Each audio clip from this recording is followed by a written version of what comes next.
folks, welcome to Affiliate Nerd Out. I'm your nerderator, Dustin House, spreading that good word about affiliate marketing. You're going to find me here every Tuesday and Thursday on LinkedIn Live at 12:15 Pacific. Put it on the calendar. Join me and my guest. That guest today is Brandon Myers, an old friend of mine in the affiliate industry. Welcome to the Nerdatorium, buddy. Thank you, buddy. It's nice to be here from England. Way across the way from you. Way farther away than Austin, where we met. Yeah, it's not often that I get guests that are, enjoying their evening cocktail already. But I appreciate you making the time tonight and hanging out with me. This is going to be a great talk on SEO and international subdomains, which is an important topic, but not a lot of people really know about. So I'm excited to hang out with you.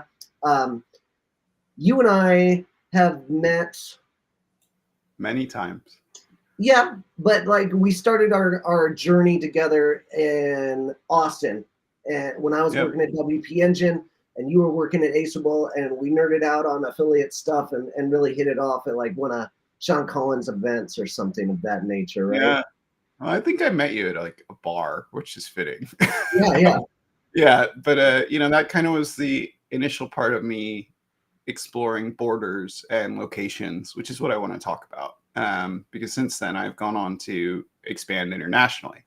And as I have, I've found that a lot of the theories that I put into place at Aceable have mimicked themselves across borders, which allows a lot of influence potential for affiliates to drive correct products. And I'm gonna enunciate on that because I really do think that affiliates have a responsibility to steward in positive products. And so when we go into international based items, addressing them in a way that is unique to themselves is incredibly important. And so that's really, the time I wanted to take today. I normally don't share, and you know this.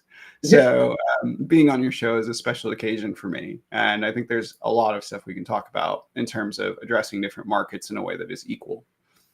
Awesome, man. And I really appreciate your time. You have been such a brilliant SEO in my mind for years since I've ever met you, and enhanced my game every time I get a conversation with you. And your stuff is just way over my head. I'm sure you're going to send some of that info to the audience here today. If you have any questions about what we're talking about, please hit us up in the live Q&A going on.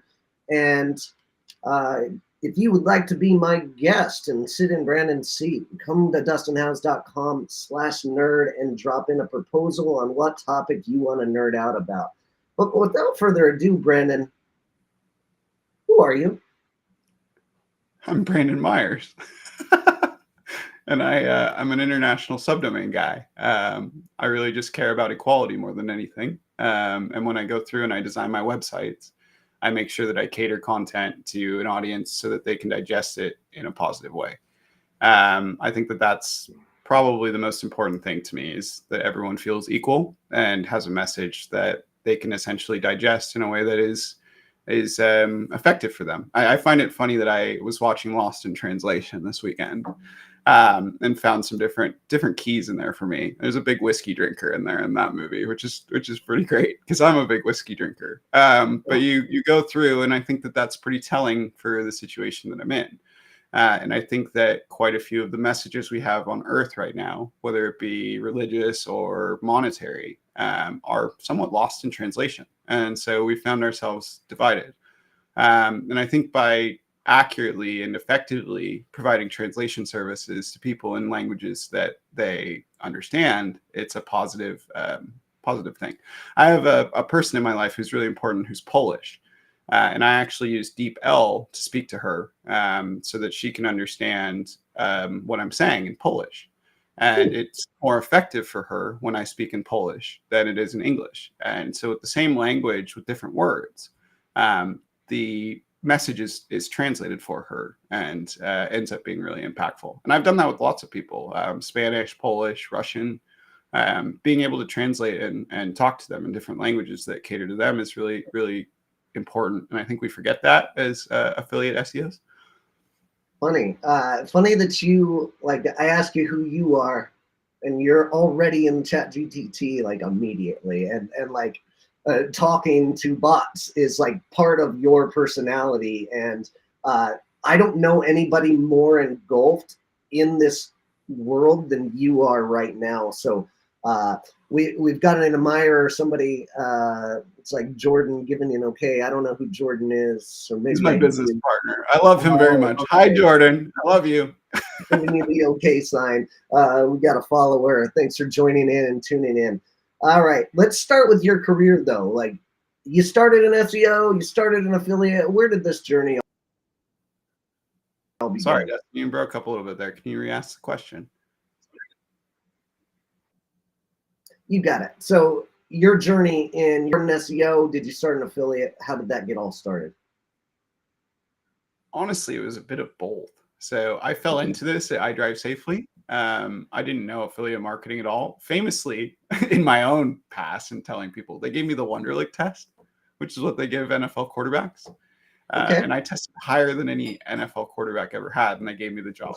So I had to learn off of a PowerPoint. And one of my first partners was this company called dmv.org.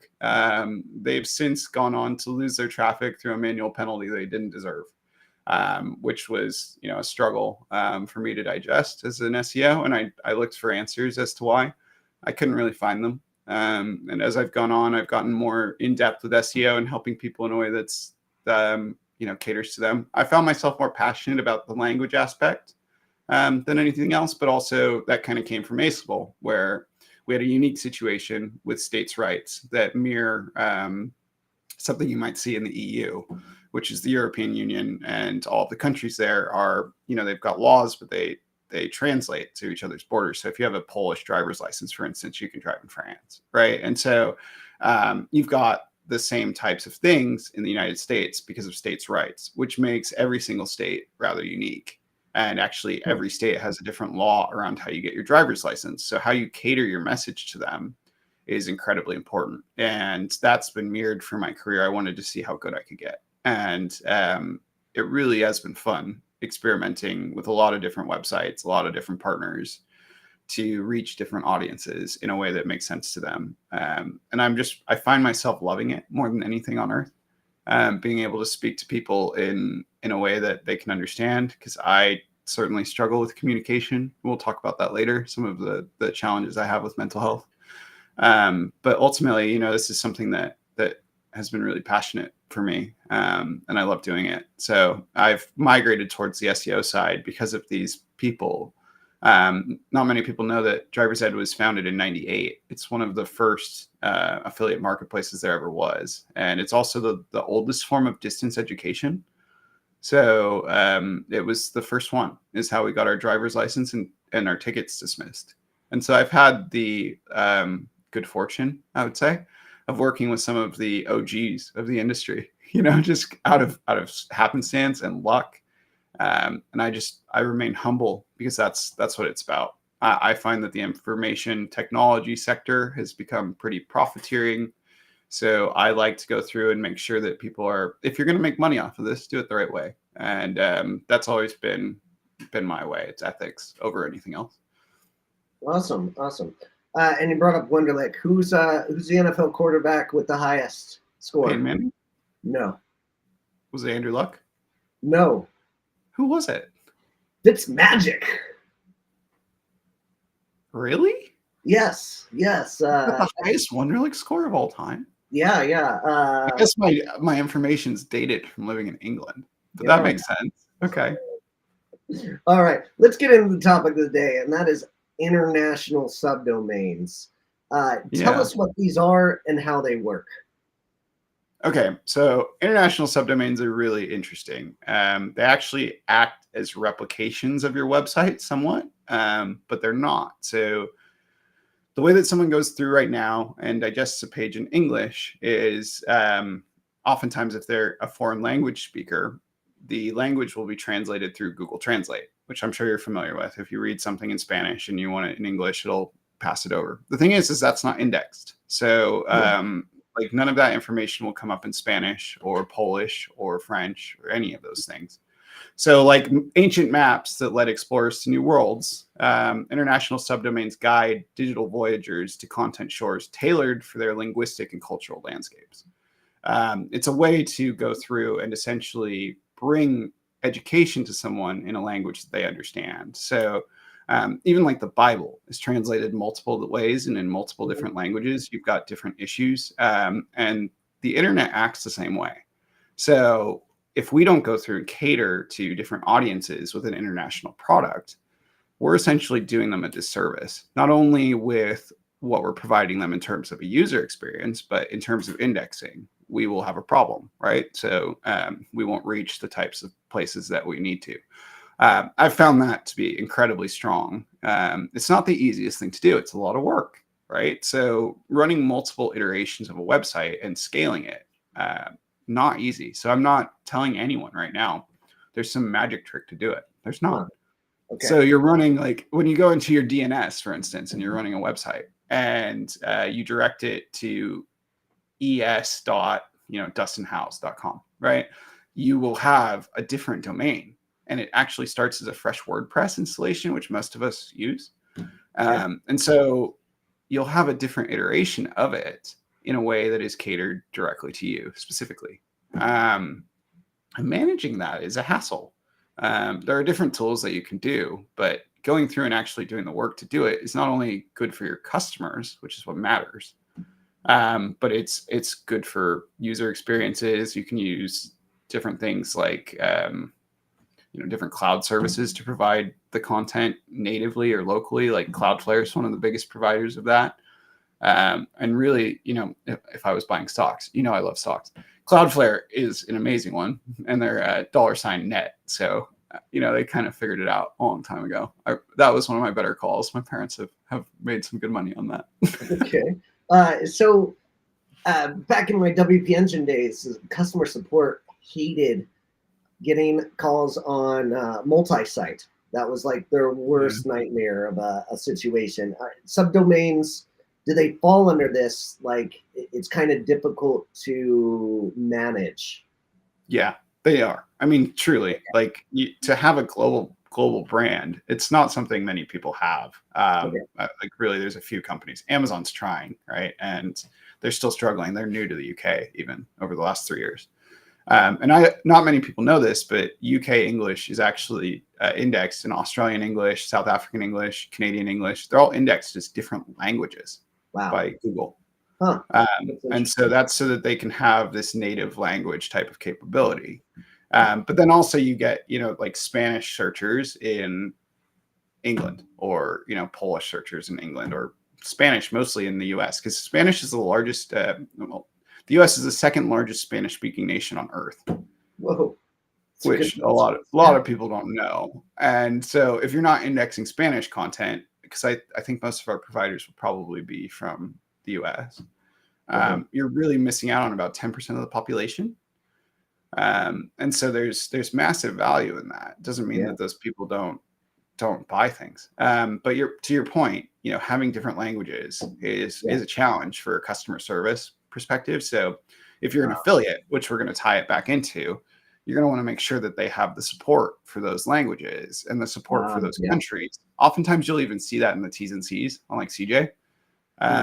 So they'll come through and say, I won't only want, people from this country or that country. It's not necessarily because they value anyone less. It's just that they can't support them. Yeah. And so you do see that type of obstacle in this space. And there's a growing trend that I've seen in the industry is folks don't want affiliates that are outside of the US because they don't want to be having to service those kinds of clientele. Plus chargeback fraud. I mean, chargeback fraud is a big deal in our space. And so you do, but I honestly, some of it is, I don't want to say racist, but like some of it does come in as a bit, racist.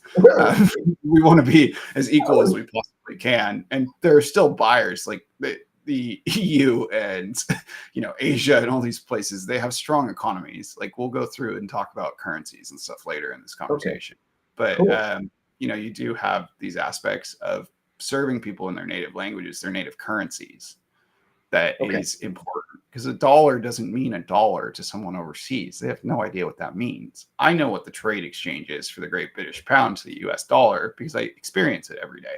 Mhm. But for other clients, I have no idea, for instance, what the Brazilian dollar is going off at right now. I have no idea. And so if we don't serve content that way, how are we doing anyone a service? We're really kind Yeah. of missing on that. Most of the world's missing out on that traffic. What I'm gathering is speaking to people in their native language is pretty important for conversion. But why else do you think it's important to talk to people in their native language? Just user experience. I mean, Okay. like even the conversations I have with the people I know, like Lost in Translation. It's funny that movie keeps coming up, but it will be lost. Like if I'm speaking English to somebody who's not a native English speaker, and I start using words that are grandiose, for instance, there's a word, right? Then that may not connect with my audience in a way that they can understand. And if we're not going through and providing the terms that are important to these people, honestly, we're killing the UX. And that's what this is supposed to be. Is like we're supposed to be making information global. And 90% of what we're serving is in English, right? And so going through and actually paying attention to that stuff creates a more equal customer base. It creates a more equal user experience. And 99% of us are missing it. We're missing the money that's right there for us, but also the customer's losing out. That's who it's supposed to be for. And I'll always put them first, right? That's, you know me. That's the thing that's most important. I love the love that you have, especially for strangers. Like you're so willing to help others out in so many different capacities, and that's why I gravitated towards you through the years, and we built our friendship through that because I love that attitude. I share it, those kinds of sentiments, but you're at a different level than I am in different ways. Well, I I would think you're a say, better like, coach than I am, to be honest. We'll be honest with that. I think I come off a bit, challenged at times. also, we all have our strengths. Your your intelligence is way over me, but maybe my communication skills and I'm good at coaching because I can talk to people like we're in fifth grade again, and I can dumb things down that are super smart that you. That's important. I'm challenged with that. I joke that I can barely tie my shoes, and it's true. I can't remember where my keys are in my house. Well, I mean that's I when you can get talk those. to you about subdomains, but keys. Don't ask me where I left the keys or my wallet. Okay. Don't claim the keys. All right. So the value of creating these kinds of personalized messages is going to enhance conversion rate, but is this a lot more work like on a global affiliate program for a global brand? Uh, I hear a lot of companies that have difficulties trying to, share the pie within the company with different teams that you're representing. And do you find a lot of difficulty with companies that you're working with and like how they distribute where the attribution is really coming from when you have these subdomain redirects? Yes, there is some challenges too, even within itself. So, like one of the reasons that www exists, I don't think people know this. It's I a know. sleight of hand. It's a sleight of hand. Okay, so www is a redirect. It means World Wide Web. It's a place to put the country code, and people don't Oh. realize that. So if you go through and you look at Wikipedia, yeah, I'm sharing some information that's worth some money. If you go through and you look at Wikipedia in different languages, you'll start seeing French, Spanish, English, even like ENGB, right? And so you can provide different user experiences to different countries. It's a thing that came out of the adult industry, which I have studied, right? Because they have massive traffic. And so if you go through and you look at some of those sites, you'll see those different experiences there, especially if you're analyzing in tools like SEMrush or Ahrefs. Those things will go through and make themselves apparent to you if you look. I find that most people will find intelligence and understanding if they seek it. And so diving into the rabbit hole, if you will, gives you a lot of experience updates. But really, there's not that many companies doing it. And a lot of people make mistakes. I don't think that many people understand what www meant from the beginning. I might be the first person to even say it on air. And it's really to put a country code or a user experience, and that's something that means something if you're going to expand. So formatting your URL is as important as anything. It's almost as important as the content you serve, because they act like maps, right? It's a way to map your subdomain. And even in Google Analytics and Google Search Console, those things actually show up as different domains. So you'll have to update them as a different property. And when you start really looking into what that means, like they completely operate as different user experiences that then share the domain juice. That's probably the most valuable thing I could share with anyone. And I think it should be fair. I don't think this should be uncommon knowledge. I think that we should be spreading information across the world in a way that is accessible. Because I'm disabled, Dustin. I mean, if we don't make information accessible, I'm literally disabled, classified as disabled in the US. Like, if we don't make information accessible, what are we doing? Like, I find we have a moral responsibility as much as a responsibility to make money in terms of information accessibility. And this is how you do it. Sure. Do you think the SEO community has that same kind of sentiment that we do here in the affiliate community? Like, this is a close-knit group, and I feel like all the leaders in this industry are very open and welcome to share information, because the hard part about affiliate is the execution part, which only the elite really know, right? But the SEO, I don't feel that same love in that. It's gated. Yeah. So I'm not really a fan of that, am I? No, you're not. You always share your best tips. One thing you gave for me when I was talking about creating a subdomain for a blog on AppyStash, I asked you, hey, what should my subdomain be? Should it be blog dot? And you're like, don't do that. Don't do affiliate though. Yeah. But you suggested either like partnerships or something else in that nature. Really, it's been out of testing things. I found really that Google indexes and weights domains and then top level domains, which has been years and years and years and years of studying. I've found stuff people don't want to find. I'm not going to talk about it, but ultimately there's a lot of stuff going on. But it's about providing correct information. So there's always black hat SEOs. That's something that gets called and talked about a lot, but I've always considered myself squarely in the gray. There's some white and there's some black to me. I think there's good and evil in everyone, right? So there are aspects of me that'll go through and make sure that I am accessible to different clients and different people. And if I do that with ethics, then I feel good about everything that I'm doing, right? I want my message to be, I think that's why people deserve to rank. And we maybe miss that quite a bit in SEO right now. I think that there's quite a bit there that's struggling, even with like AI content, because people have started blasting, and my history with AI. We'll talk a little bit more about that. I've been using it for 13 months, 14 months now. And I was one of the first ChatGPT users. And I paid for premium, of course. I love it. So much fun. But if you go through and you look at this stuff, SEO, and the reason people gate it is because it is somewhat influential, right? And so if you have the keys, then aren't you kind of keeping the influence to yourself? And I've never really been a fan of that. I think the best content should rank. I think the best literature should rank. And I'm not sure that I really agree with some of the principles that I'm skilled in. But at the same point, you can't really fix some of what's broken. So, that's where it stands.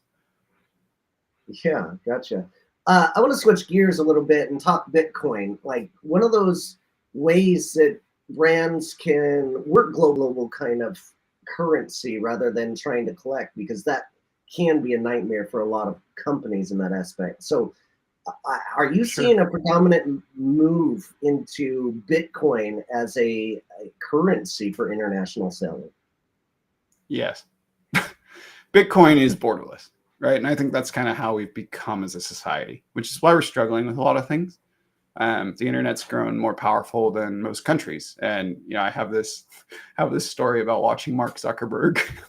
So I watched him in front of Congress, Okay. and one of the senators asks Mark about an application that his daughter's been playing on and why she served an ad for something inappropriate. And Mark looks at the guy and goes, "I don't know, I run Facebook." Right. So we've got this aspect, and that just embodies perfectly where we are, because it's like, how are these guys going to regulate any of this? They're old. Most people in government are older. The internet is younger than us.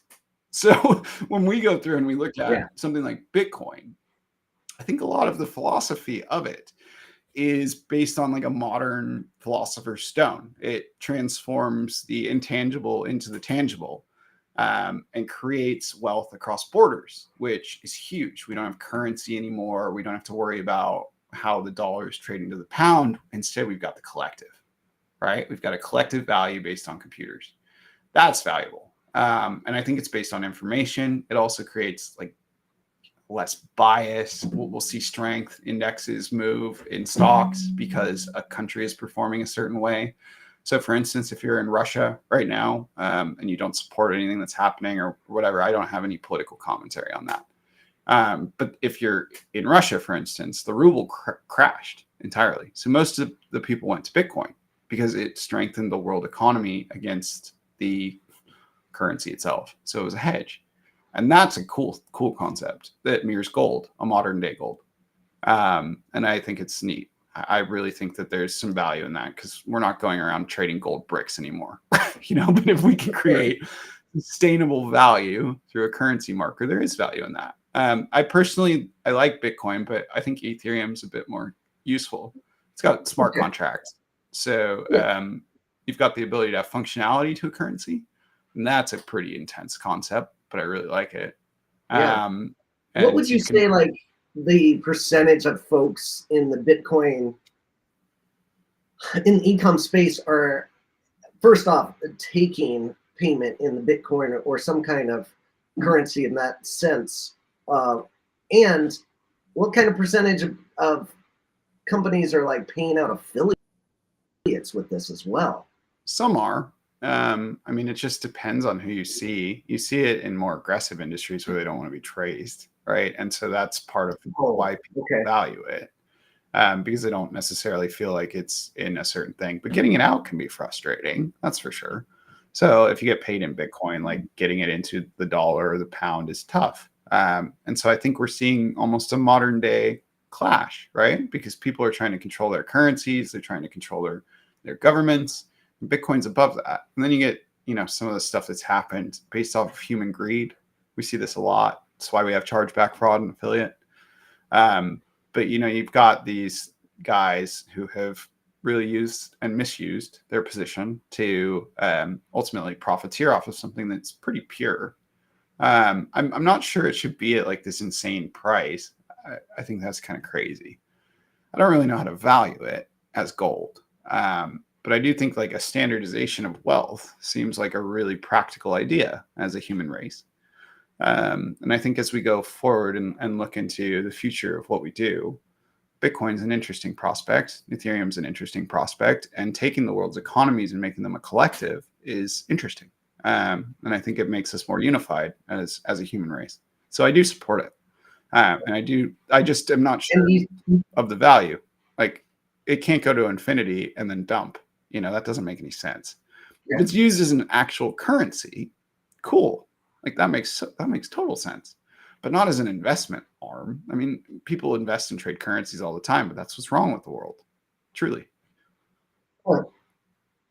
So you've seen growth with this kind of strategy, like bringing in Bitcoin as an additional possibility to in your checkout, correct? Yes. And people are using it.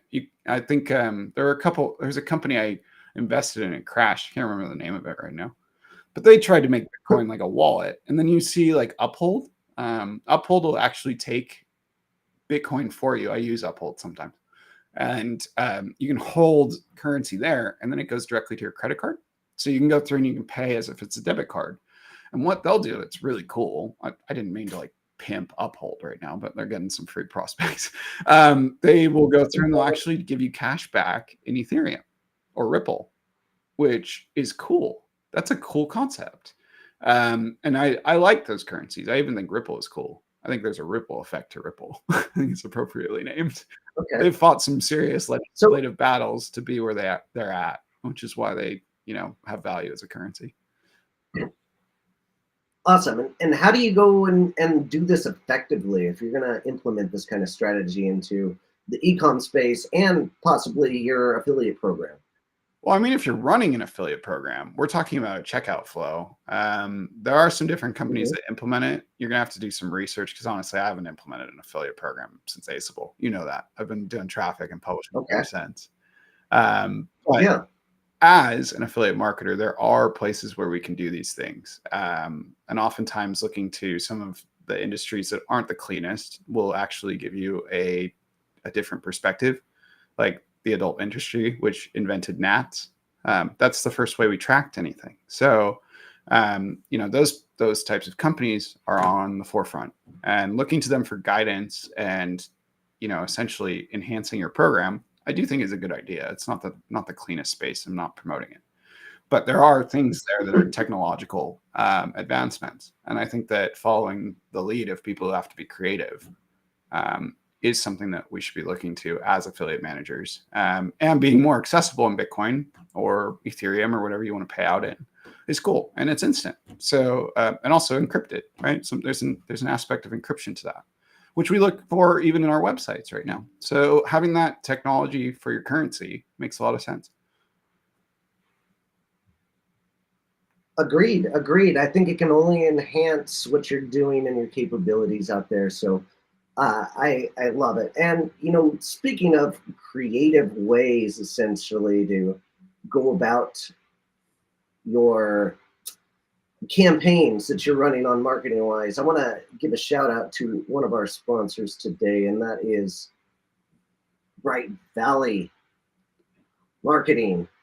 And if you are managing an affiliate site, you know how hard it is to rank in Google. And that's because Google favors brands more than anything. Brands are trustworthy. Brands are reliable. The brands are or Reddit. Or Reddit. Yeah. Yes. High value publications are also in that space. And one of the best ways to build your brand this year is to invest in digital PR campaigns, a service that my friends over at Bright Valley Marketing offer to affiliate sites just like yours. With Bright Valley digital PR campaigns, you're going to land high DR backlinks from the USA's most renowned media outlets, such as CBS News, ABC News, and many more. And with an average of 20 to 30 links secured per campaign, Bright Valley is your trusted digital PR agency. Reach out to brightvalleymarketing.com for more info or kick off your first campaign. That link will be in the description of Affiliate Nerd Out, so go and check them out. What's your theories on digital PR, Brennan? I'm gonna give someone a shout out who I care about very much, and I hope you don't mind. But he's a really good follow. So, and he also cracks me up. He makes the best publications. He's unbelievable. So hold on, because I have to find his last name.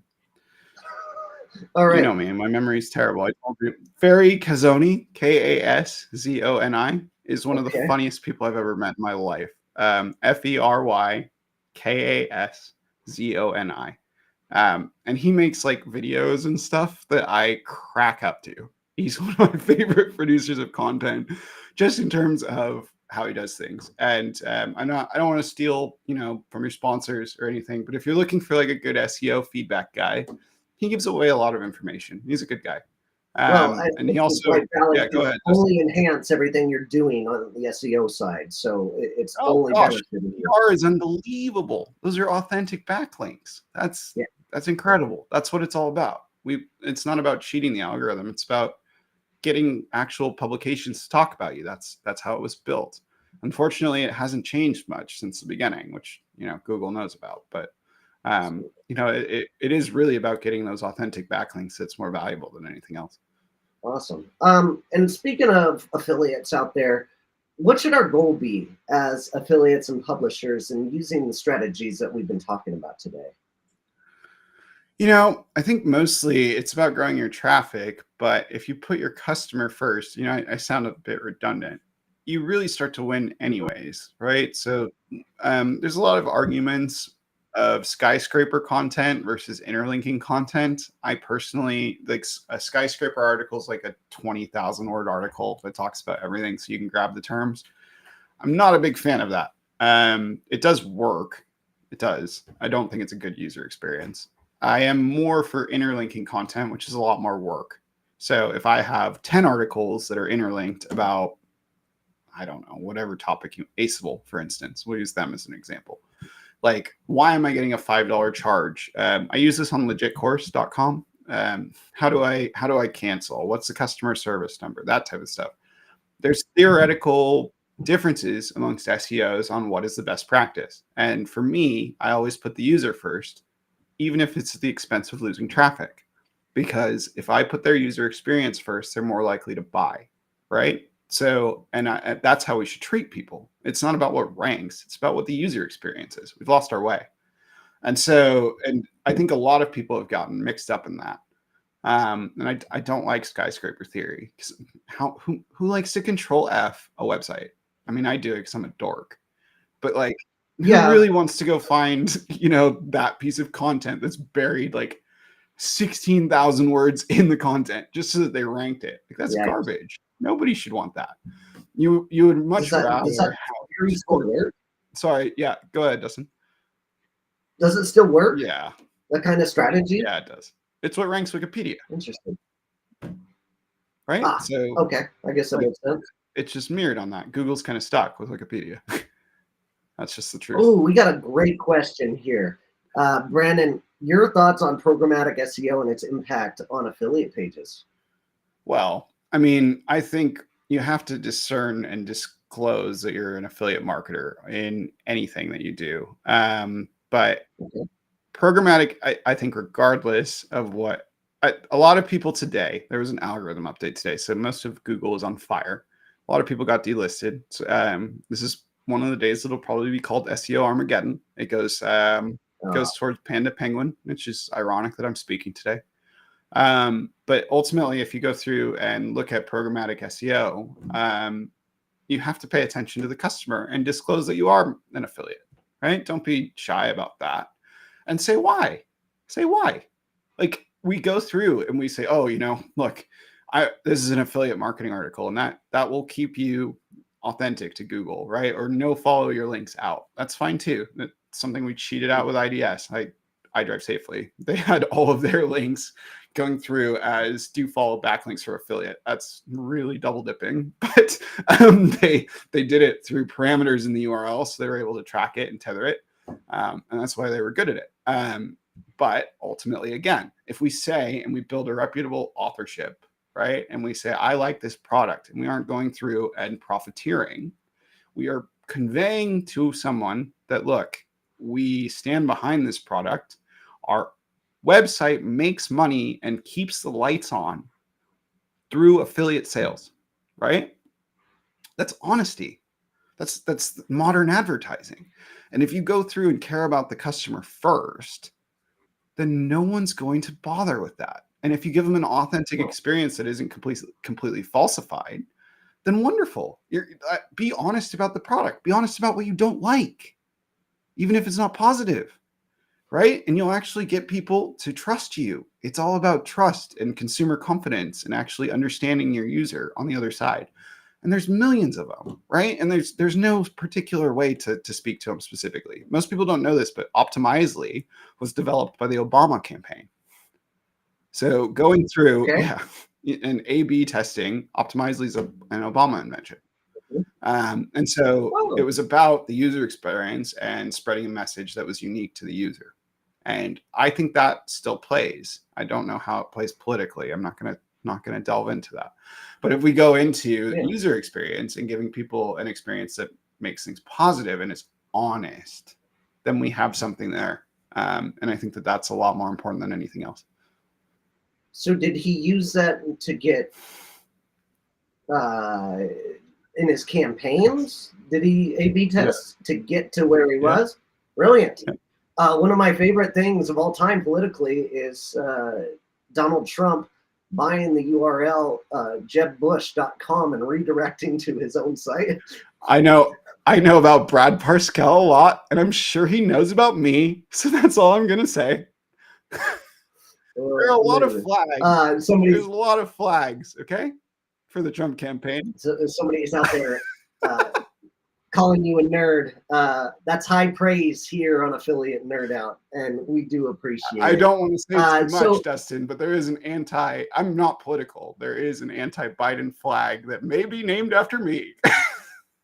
No, we don't do politics. We do affiliate marketing, but in general, No, we're marketers. That's what I'm saying. Yeah, absolutely. So that brings up something. We've only got a few more minutes left, and I want to take our time here, but got a couple of more topics here, and one of which is mental health. Like you and I both have been open about our struggles with this in our own kinds of ways, and I found it very interesting that you're utilizing ChatGPT to help you in some kind of capacity. Can you tell us about that journey? Yeah, so I have borderline personality disorder. A lot of famous people do. I think it's kind of funny that you sent me a Jim Carrey GIF the other day, or GIF, because he has borderline. A lot of people theorize that me, myself, and Irene is actually about borderline personality disorder because it does kind of mimic DID, which is dissociative identity disorder. But I've done like lots of therapy over the years to manage it. So I have an expression that I like to say, which is control your emotions, control the world, right? You can go through, and if you're able to keep your emotions in check and manage yourself, one of the things about DBT, which is dialectical behavioral therapy, I've done it for a couple of years now, is you start to learn skill sets. But the book, man, for us, like because of trauma, early childhood trauma, it's huge. Like it's this big, right? And so I have chronic ADHD as well. So it's very hard for me to have like a book that size with all of these skills in it to actually use and attribute to my life. And so one of the things I've done with ChatGPT is be completely honest with it.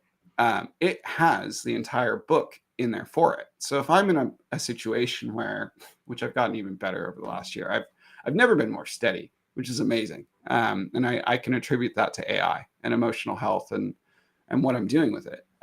If I go through and say, you know, I'm having an issue with my significant other, or I'm having an issue where I'm feeling this, or I'm feeling that, can you give me skills from the DBT handbook to actually work me through this situation or describe the situation? You can actually empower yourself and manage yourself. And I think that's one of the coolest things out there. It's one of the coolest things I've ever seen. It's helped me improve my life tenfold, I would say, AI, because of how I attribute it and use it. And over time, I've trained it to learn me.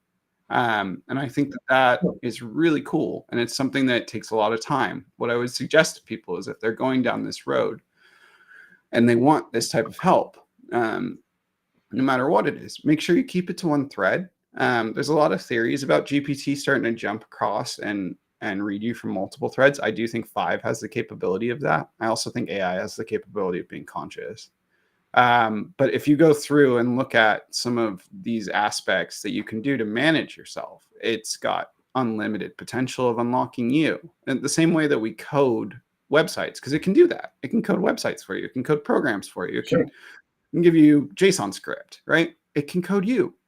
So if you go through and you look at some of those complexities, you can actually go through and start enhancing your life. And I don't think a lot of people are attributing this like that. And it's super rare for that to be even used in the UK. I think AI is really ahead in the US. And if you're in another part of the world and you're not using ChatGPT, you should be using it every day. Because we're talking about concepts that are so profound and will be life-changing for all of us. I don't think any of us can understand how the next 5 years will go. Because really, I think that this thing is game-changing for everything. And we'll see probably even a universal income out of AI, because it will be better than us at a lot of our jobs. But if you use it as an enhancement, like Jarvis in Iron Man, which is what I think of it as, he's always talking to his AI guy on the side. You can enhance yourself. Why not? Yeah. Why not? It's a great concept. And interesting, like this is a $20 a month product that you can that is taking the place of your therapist at thousands a month, perhaps. Yeah. It depends on how often you're going in for sessions. And if you're having a mental health breakdown, it'll tell you. That's something that's something that's interesting as well. Yeah. What a life hack! Outstanding. And if so cool. There are folks out there. I want to encourage you to come to Real, and Kristen Evans are going to be there 2:00 LinkedIn Live. Be there. We're going to make a cadence out of it. And these are the kind of topics that we're talking about on Real Talk Friday. So please join us and hit that conversation up to talk about what business owners are going through. If there's anyone in the audience that has something that's a challenge like this, I encourage them to open themselves up. It's hard dealing with this type of stuff. And most of us are dealing with mental health issues. Like, we've kind of stigmatized it, which isn't really great, especially for men. Like, men's mental health matters. It's something that growing up in the States and being over here, one of the most shocking things for me was I was living next to Fulham FC. And I love football, English football. And I noticed immediately that on the back of the kits, the jersey numbers were sponsored by a group called Mind, which is it's a nonprofit health organization, mental health organization. And that type of exposure and openness, while you may feel fragile with some of it, is so important to your mental health and well-being. And there's a saying: a burden shared is a burden halved, right? So if you go through and you start talking about some of the things that are hard for you, it creates healing. And I think a lot of us probably need that more than not. We've become very individual in our culture. And so going through and actually sharing that space, there's even stuff about holding space with someone. You don't even have to say anything. Just listen, right? Yeah. You will have a lot more success. So, like, more than consulting, which I'm sure you'll plug me for here, if you have a mental health issue or something that you want to talk about, I will be there for you, no matter who's in the audience right now. And I will listen to what you have going on, and I'll be there. So if you want to reach out to me, one of the easiest ways is on LinkedIn, right? Or you can just use my email, which is btmaffiliate@gmail.com. It's not a very good one, but at the same point, it's something that people can use. And I'm an open book. It's what you said on the intro, and it's true. I don't judge anyone above anyone else. And so if you have something that you need to talk about and share, I will always be around for you. Awesome. That's a great way to close this out. We built a friendship, and I only promote other folks' services if they have that component in them. If they have that help first attitude like you do, that is something I really love about you and other friends in this industry that I send clients to. So if you guys need any help with SEO, this is your guy. This is my go-to guy when I have any SEO questions. Sorry, Adam Reamer. But it's funny because you can look at my teeth and know what the website is, even though I help a lot more clients than just dentists. But I've kind of, because of Jordan, the guy you said earlier, he's my best friend from college.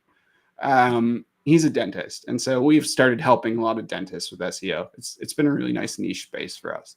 So you can find me at SEO.dentist.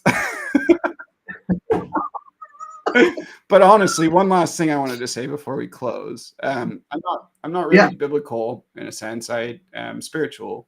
There's a passage I really like in Corinthians, and the last line of it is what I'm going to finish with, because it's what I'd like to say.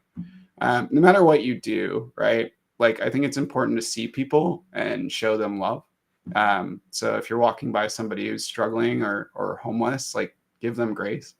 And at the end of the day, what I have to say is do everything in love.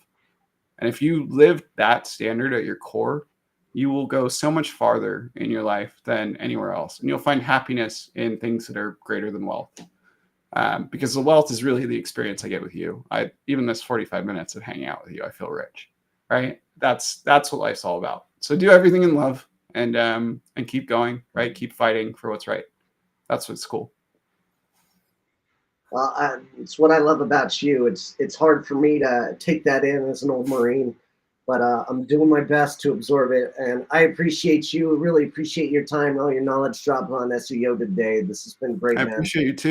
You've Um, always been one of my favorites, and I love you too. It's great to watch you build your audience and uh, your theme and even your own personal brand. Because I remember you at WP Engine, and you've come a long, long way. yeah, And it's cool to see you keep it up and be such a great person and a great dad. You're a great teacher, and I think that you've got a lot of elements about you that are truly lovable. So thank you for having me on. you got it. Appreciate the love Of spread, course. buddy. All right, folks. We'll see you around and keep on recruiting. Bye, Take guys. care.